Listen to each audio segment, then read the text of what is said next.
हाँ जी स्टूडेंट्स, तो कल तक हमने स्ट्रेट लाइन का काफ़ी कुछ पढ़ा था और स्ट्रेट लाइन के सारे कंसेप्ट्स को डिस्कस करने के बाद कुछ इंपॉर्टेंट प्रॉब्लम्स को भी हमने डिस्कस किया। ठीक है, अब हम नेक्स्ट टॉपिक डिस्कस कर रहे हैं शांकव परिच्छेद यानी कि कॉनिक सेक्शन। तो शांकव परिच्छेद या कॉनिक सेक्शन, जिस बच्चे को स्ट्रेट लाइन के कंसेप्ट अच्छे से मालूम है उसके लिए ये शांकव परिच्छेद टॉपिक भी बहुत आसान लगेगा। तो पहली चीज तो ये है कि शांकव परिच्छेद है क्या। शांकव परिच्छेद की यदि बात करें तो बेसिकली ये है कि यदि किसी द्विशंकु को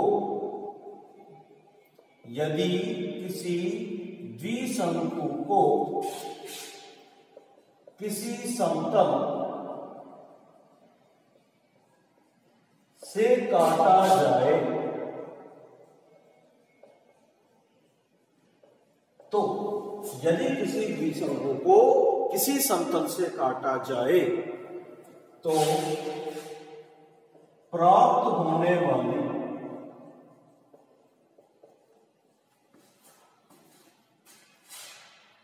आकृतियां शांकव परिच्छेद कहलाती है। शांकव परिच्छेद कहलाती है। ये हमारा कोई द्विशंकु है इस प्रकार, ठीक है, वो थोड़ा सा ऐसे कर सकते हैं। ये हमारा कोई द्विशंकु है, इसको मैंने अलग अलग तरह से काटा। कैसे भी काट सकता हूं, हॉरिजॉन्टली, वर्टिकली, किसी भी एंगल पे काट सकते हैं। जैसे इसको ऐसे काट दिया मान लीजिए तो कुछ आकृति बनेगी, हॉरिजॉन्टल काटेंगे तो भी कुछ आकृति प्राप्त होगी। तो यहां पर किस एंगल से काटा जाएगा उस एंगल के अनुसार अलग अलग तरह की आकृतियां प्राप्त होंगी और उन आकृतियों को ही हम जो कहेंगे वो क्या कहेंगे, शांकव परिच्छेद कहेंगे। ये आकृतियां जो हमें डिस्कस करनी है, जो आकृतियां यहां प्राप्त होती हैं उनमें से हमें ये डिस्कस करना है कि यहां पर आपको ऐसी आकृति प्राप्त हो सकती है यदि मैंने इसको बिल्कुल ऐसे काटा, बिल्कुल इस टाइप से, ठीक है, हॉरिजॉन्टल क्षैतिज का रूप में यदि काटा तो ये हमें यहां पर जो ये काटे, ये जो शंकु बनेगा ना, ये शंकु के यहां पर जो आकृति प्राप्त होगी वो कुछ वृत्त हो, या फिर हमें कोई आकृति ऐसे प्राप्त होगी, या फिर हमें कोई आकृति ऐसे प्राप्त हो, या फिर कोई आकृति हमें इस टाइप की प्राप्त हो। तो ये अलग अलग तरह की आकृतियां हैं जो अलग अलग कोणों के पर निर्भर करती हैं। तो यहां पर ये विभिन्न प्रकार की जो आकृति प्राप्त होती है इन्हीं को हम कहते हैं शांकव परिच्छेद। मतलब शांकव द्विशंकु को काटने के बाद जो आपके परिच्छेद के फलस्वरूप जो आकृतियां प्राप्त हो रही हैं इन्हीं को हम कहते हैं शांकव परिच्छेद। तो और ये जो सारी आकृतियां बेसिकली क्या है, हमारी कॉनिक या शांकव, ठीक है, क्योंकि इनको शंकु से प्राप्त किया है इसलिए ये है शांकव। क्लियर है कि बात? हमें बहुत डिटेल में नहीं जाना, सिंपली वे में बात करनी है कि द्विशंकु को काटने के बाद हमें विभिन्न प्रकार की आकृतियां प्राप्त हुई जिन्हें हम कहते हैं शांकव परिच्छेद। यहाँ पर विभिन्न प्रकार की आकृतियां प्राप्त होती हैं, उनमें से कुछ का प्रमुख आकृतियां ये हैं, जैसे ये हमारा वृत्त है, ये हमारा परवलय है, ये हमारा दीर्घ वृत्त है और ये है हमारा अति परवलय है। ये वृत्त, ये परवलय, ये दीर्घ वृत्त, ये अति परवलय। क्लियर? तो हमें जो डिस्कस करना है बेसिकली वो वृत्त और परवलय को ही हमें डिस्कस करना है। पहले हमारे सिलेबस में दीर्घ वृत्त और अति परवलय भी था, परंतु इसको हमें नहीं पढ़ना है क्योंकि इसको कटौती करके हटा दिया गया है। तो केवल ये दो टॉपिक डिस्कस होंगे, यानी एक तो वृत्त और दूसरा परवलय। क्लियर है? चलिए अब बात करते हैं, स्टार्टिंग करते हैं हम बेसिकली वृत्त से। और उससे भी पहले एक बहुत ही इंपॉर्टेंट कंसेप्ट आता है जो हर बच्चे को मालूम होना चाहिए कि ये शाम का परिच्छेद तो हमें समझ में आ गया, परंतु अब मैं यदि बात करूं कि शांकव क्या है, तो शांकव की गणित के अनुसार यदि हम परिभाषा की बात करें तो वो कुछ ऐसे होगी। किसी समतल में स्थित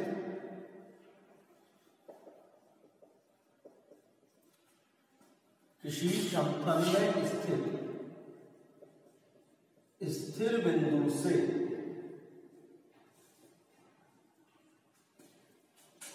तथा किसी स्थिर रेखा से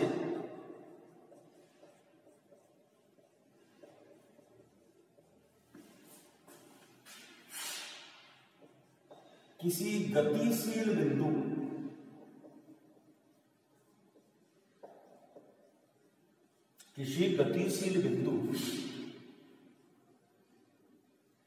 का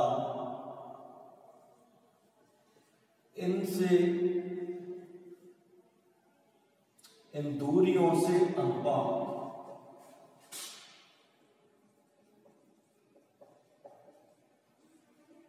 ही शांकव कहलाता है।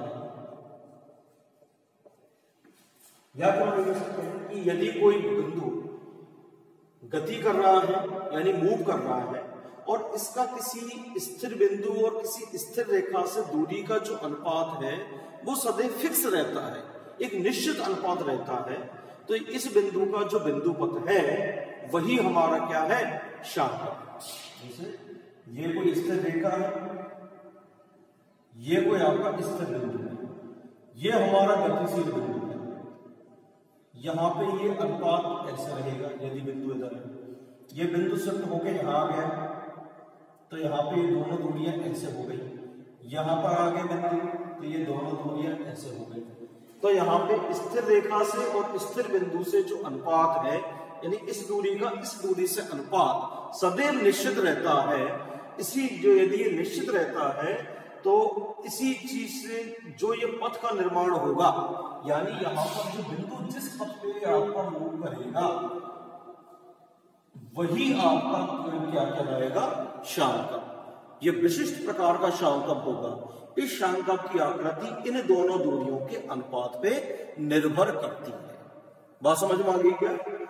तो यहां ये जो आपकी ये जो स्थिर रेखा है इसको हम बोलते हैं नियता, और ये जो स्थिर बिंदु है इसको हम बोलते हैं नाभि।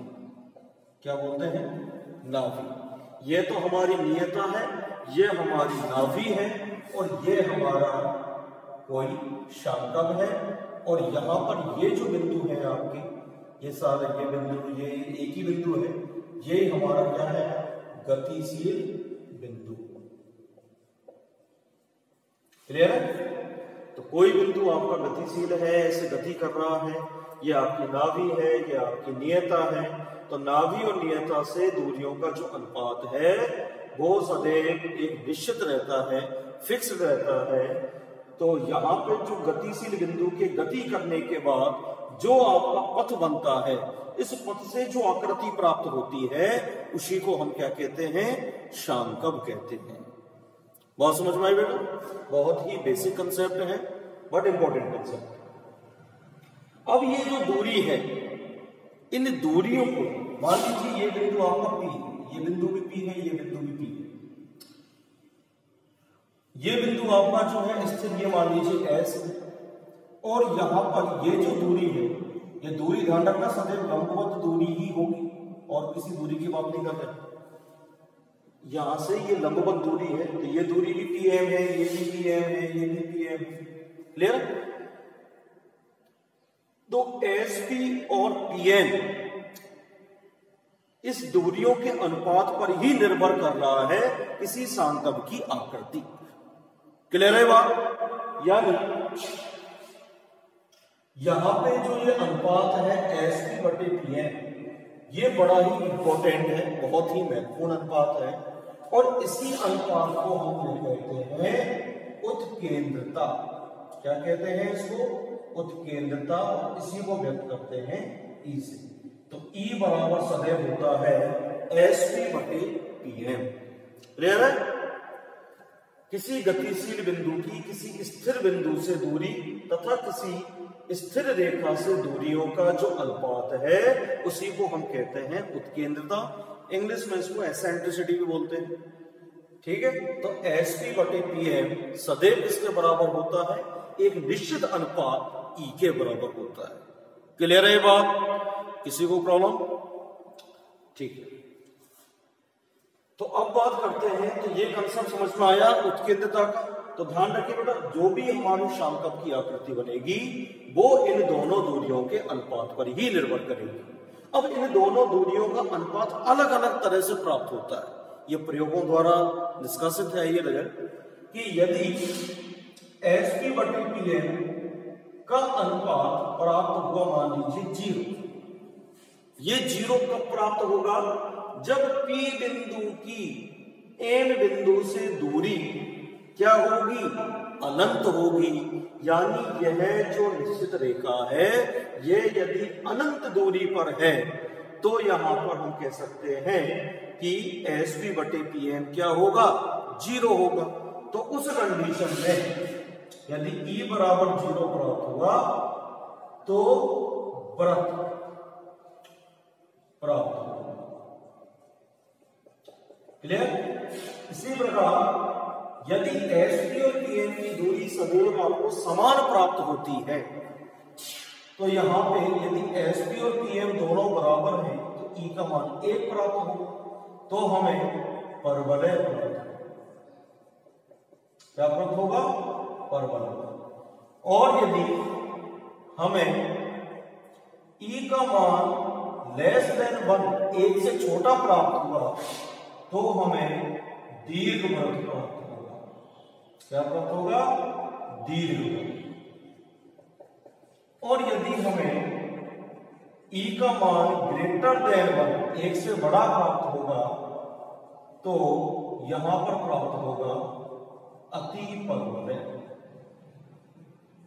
अति परवलय प्राप्त होगा। क्लियर है? E बराबर 0 प्राप्त होगा तो वृत्त होगा। E बराबर 1 हो गया तो परवलय हो गया। E लेस देन 1 हो गया तो दीर्घवृत्त हो गया। और E ग्रेटर देन यदि 1 प्राप्त हुआ तो यहां पे अति परवलय हो गया। क्लियर है? यहां पर ये आपकी अलग अलग कंडीशंस बनती हैं।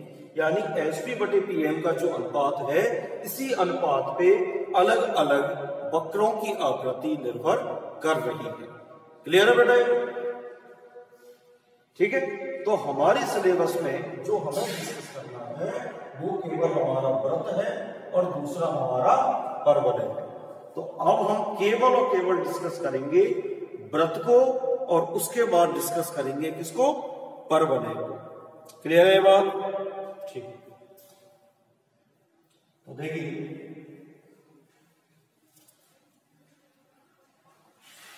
अब हम पढ़ते हैं वृत्त।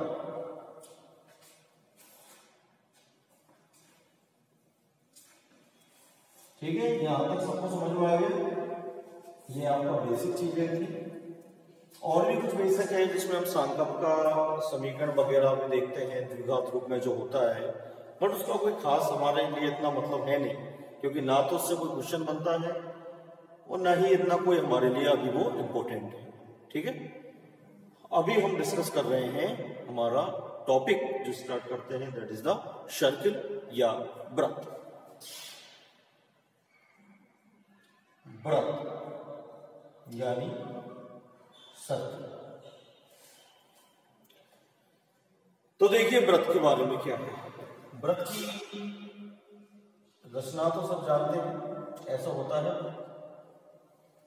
क्लियर? वृत्त के केस में बात करें तो देखिए मान लीजिए ये बिंदु आपका O है। क्लियर? ये बिंदु जो है ये मान लीजिए P है x1 y1। ये बिंदु आपका मूव कर रहा है, ये बिंदु आपका स्थिर बिंदु है। क्लियर है?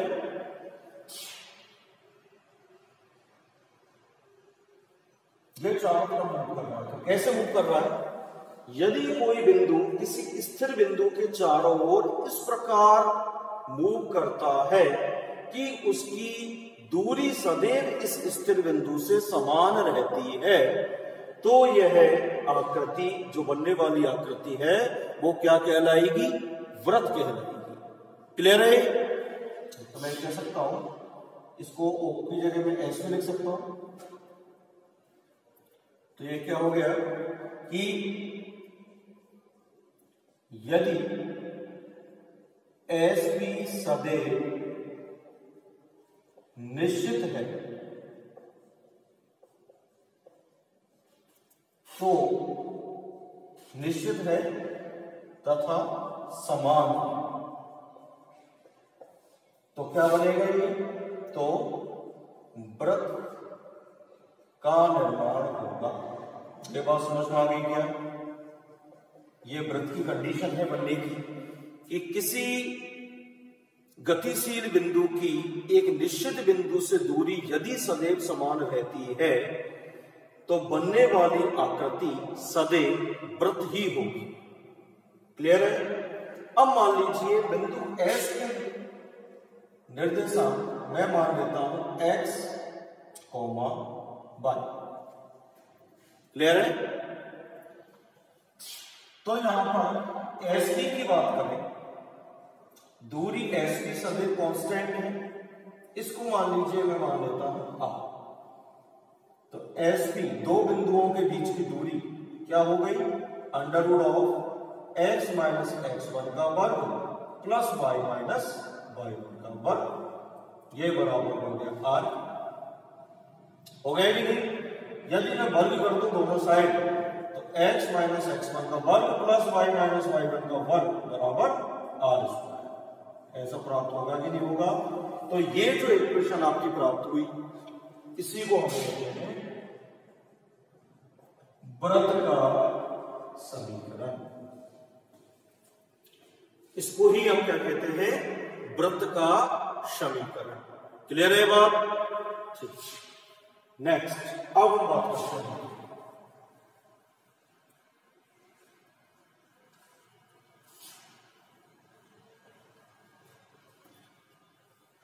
वृत्त की बात कर ली, इसके वृत्त का समीकरण हम देख चुके हैं।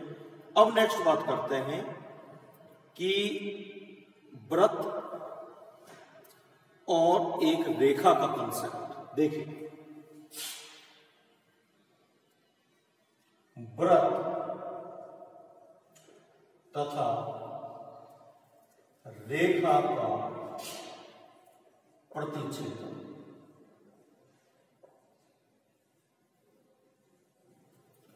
ध्यान देंगे, ये हमारा कोई एक वृत्त है। इस वृत्त को कोई रेखा कट कर सकती है इस प्रकार, या कोई रेखा केवल टच कर सकती है केवल एक ही बिंदु पर, या कोई रेखा टच नहीं कर सकती। तीन कंडीशन सब पर। प्रतिच्छेदन की बात करें तो केवल इस कंडीशन में ही हो रहा है प्रतिच्छेदन। इस कंडीशन में यह रेखा वृत्त की स्पर्श रेखा है और इस कंडीशन में यह रेखा वृत्त को स्पर्श नहीं कर रही है। क्लियर है बात? यहां तक कोई प्रॉब्लम? अब मैं मान के चलता हूं। देखिए, माना वृत्त, यहां पे जो बिंदु है x1 y1 को मान लीजिए, मैं मान लेता हूं 0 को समझने के लिए। तो वृत्त है हमारा x² प्लस y² बराबर r²। ठीक। और कोई रेखा है, यह है हमारी y बराबर mx प्लस c। यह रेखा वृत्त को प्रतिच्छेद करती है या स्पर्श करती है या स्पर्श नहीं करती, इन तीनों कंडीशंस को चेक करने के लिए हम वृत्त का समीकरण का यूज करते हैं। कैसे? y बराबर mx प्लस सी यहां पुट कर देते हैं, ये मैंने ऐसे पुट कर दिया, तो बराबर आर स्क्वायर, सॉल्व करें x square plus m square x square plus 2cmx plus c square बराबर आर स्क्वायर। यहां से एक्स स्क्वायर को गुणा दिया तो ये 1 प्लस एम स्क्वायर, ये प्लस का 2cmx और ये हो जाएगा प्लस का सी स्क्वायर माइनस आर स्क्वायर बराबर 0। क्लियर है? अब देखिए, यदि कोई रेखा इस वृत्त को प्रतिच्छेद करती है तो वो किन्हीं दो बिंदुओं पर प्रतिच्छेद करेगी। तो देख सकते हैं आप, यहां से यदि मैं x की वैल्यू निकाल लूं तो वो दो बिंदु आपको प्राप्त हो जाएंगे। क्लियर है? कौन से बिंदु होंगे वो निकाल सकते हैं यहां से, कोई प्रॉब्लम? यदि यह रेखा इस वृत्त को स्पर्श करती है तो क्या होना चाहिए यहां पे इस कंडीशन में? बी स्क्वायर माइनस 4ac बराबर क्या हो जाएगा? 0, क्योंकि ये द्विघात समीकरण है। भाई बात समझ में आ रही है कि नहीं आ रही? जब भी कोई रेखा किसी सांकव को स्पर्श करती है तो बी स्क्वायर माइनस 4ac बराबर क्या हो जाता है? 0। तो देखिए आप, जहां से मैं कह सकता हूं कि पहले तो हम बात करते हैं कि यदि मान लीजिए मुझे वो बिंदु निकालने हैं, साहब वो बिंदु मुझे पता नहीं है कि किन बिंदुओं पर, आप यहाँ पे 3 अलग अलग केस हैं, तो या तो हम तीनों केसों को अलग अलग डिस्कस करें, उसके बाद हमें कुछ ढंग से समझ में आएगा। तो देखिए, पहले केस की मैं बात करता हूं। केस फर्स्ट, यदि रेखा वृत्त को दो बिंदुओं पर काटती है, दो बिंदुओं पर काटती है, यदि कोई रेखा वृत्त को दो बिंदुओं पर काटती है, मान लीजिए एक बिंदु हो गया बेटा ये x1, y1, दूसरा बिंदु हमारा हो गया यहां से x2, y2। एक बिंदु है x1, y1, दूसरा बिंदु है x2, y2। रेखा है वृत्त को दो बिंदु पर काटती है। तो देखिए यहां से मैं कह सकता हूं कि x1, y1 और x2, y2 ये दोनों ही इस रेखा पर स्थित है कि नहीं? तो मैं कह सकता हूं